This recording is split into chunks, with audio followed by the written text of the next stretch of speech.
இன்றைக்கி லஞ்ச் பாக்ஸ்க்கு ரொம்ப டேஸ்டியான கார்லிக் பொட்டேட்டோ ரைஸுங்க. பொட்டேட்டோனாலே எல்லாத்துக்குமே ரொம்ப பிடிக்கும். அதுக்கு ஃபஸ்ட்டு 4 உருளைக்கிழங்கு தோல் சீவி இந்த மாதிரி குட்டி குட்டியாக கட் பண்ணி வச்சுக்கோங்க. அப்போ தான் சீக்கிரம் வேகும். மிக்ஸி ஜாரில் 6 பல் பூண்டு, 1 டேபிள் ஸ்பூன் வரமிளகாத்தூள், 1 டேபிள் ஸ்பூன் உப்பு போட்டுட்டு தண்ணியெல்லாம் விடாமல் லைட்டாக கொரகொரப்பாகவே அரைச்சிக்கோங்க. தாளிப்புக்கு எண்ணெய் விட்டு ஒரு பெரிய வெங்காயம் கட் பண்ணி சேர்த்துக்கோங்க. கருவேப்பிலை தலை பொரிஞ்சதையும் நம்ம அரைச்சி வச்சுருக்கிற பூண்டு பேஸ்ட்டையும் சேர்த்துட்டு கொஞ்சோண்டு மிக்ஸி ஜார் அலசி தண்ணி விட்டு எல்லாத்தையும் நல்லா மிக்ஸ் பண்ணி விட்டுருங்க. சும்மா 1 நிமிஷம் மிக்ஸ் பண்ணால் போதும். அதுக்கப்புறம் குட்டி குட்டியாக கட் பண்ணி வச்சுற உருளைக்கிழங்கி சேர்த்துட்டு மசாலாவோட மிக்ஸ் பண்ணிவிட்டு ஒரு சொட்டு தண்ணி கூட விட வேண்டாங்க. லிட்டு போட்டு க்ளோஸ் பண்ணிடுங்க. மீடியம் ஃப்ளேமில் ஒரு 5 நிமிஷம் வச்சிங்கனாவே உருளைக்கிழங்கு நல்லா இந்த மாதிரி நல்லா வெந்து வந்துருங்க.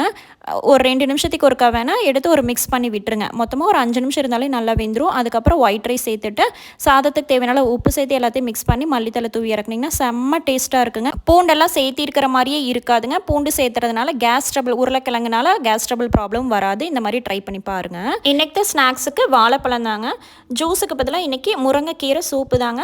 முருங்கை இலை, பூவு, காய், பூண்டெல்லாம் நிறையா சேர்த்தி மல்லி, சீரகம், மிளகு இதெல்லாம் போட்டு நைட்டே நல்லா கொதிக்க வச்சுட்டு காலையில் சூடு பண்ணி மேலே தண்ணி மட்டும் குழந்தைகளுக்கு கொடுத்துட்டு எங்களுக்கு தான் மிக்ஸி ஜாரில் அடித்து குடிச்சுக்குவாங்க.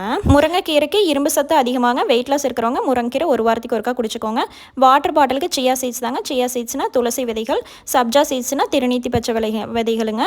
இது வந்து நல்ல பாடியை கூலிங்காக வச்சுருக்கும். தண்ணி டேஸ்ட்டும் நல்லா இருக்குங்க. அவ்வளோதான் லஞ்ச் பாக்ஸ் மெனு முடிஞ்சு. என்னோட மார்னிங் ரொட்டீன் எப்பவும் போல் ஜீரகம், சோம்பு, வெந்தயம் 3மே அரைச்சி வச்ச பவுடர் தாங்க.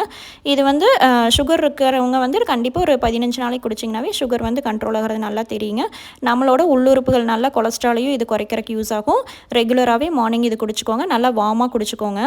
அடுத்து இன்றைக்கி டீக்கு செம்பருத்தி பூ டீ தாங்க. செம்பருத்தி பூ நீங்கள் எங்கே பார்த்தீங்கன்னாலும் கண்டிப்பாக இந்த மாதிரி பொரிச்சிட்டு வந்து டீ போட்டுக்கோங்க. இதில் ஆந்தோசைனின் பிக்மெண்ட் இருக்கிறனால கேன்சர் செல்ஸ் எல்லாம் உருவாகாமல் தடுக்குங்க. இந்த டீயில் வந்து பார்த்திங்கன்னா லைட்டாக நாட்டு சர்க்கரையும் லெமனும் பிழிஞ்சு விட்டு குடிக்கும்போது நம்மளுக்கு ஒரு இந்த பானக்கம் கொடுப்பாங்களேங்க அந்த டேஸ்ட் வரும். டேஸ்ட் வந்து சூப்பராக இருக்கும். லெமன் ஜூஸ் புழிஞ்சதுமே இந்த மாதிரி கலர் மாறும். நம்மளோட ஹார்ட் ஹெல்த்துக்கு ரொம்ப நல்லதுங்க. இன்றைக்கி பிரேக்ஃபாஸ்ட்டுக்கு பாசிப்பருப்பு தோசை. நேற்று எப்படி பாசிப்பருப்பு மாவாட்டணுன்ட்டு நேற்று வீடியோவில் இருக்குங்க. வேணால் செக் பண்ணி பார்த்துக்கோங்க. ஆனியன், கேரட் எல்லாம் போட்டு ஒரு தோசை இந்த மாதிரி எடுத்துக்கிட்டாலே நல்லா ஃபில்லிங்காக இருக்கும். கூடவே ஒரு எக்குங்க. தாராளமாக ஒரு நாளைக்கு 3 எக் எடுக்கலாம். வேக வச்சு பாயில் பண்ணி எடுத்துக்கோங்க. நாளைக்கு மெனுவில் பார்க்கலாம். பை.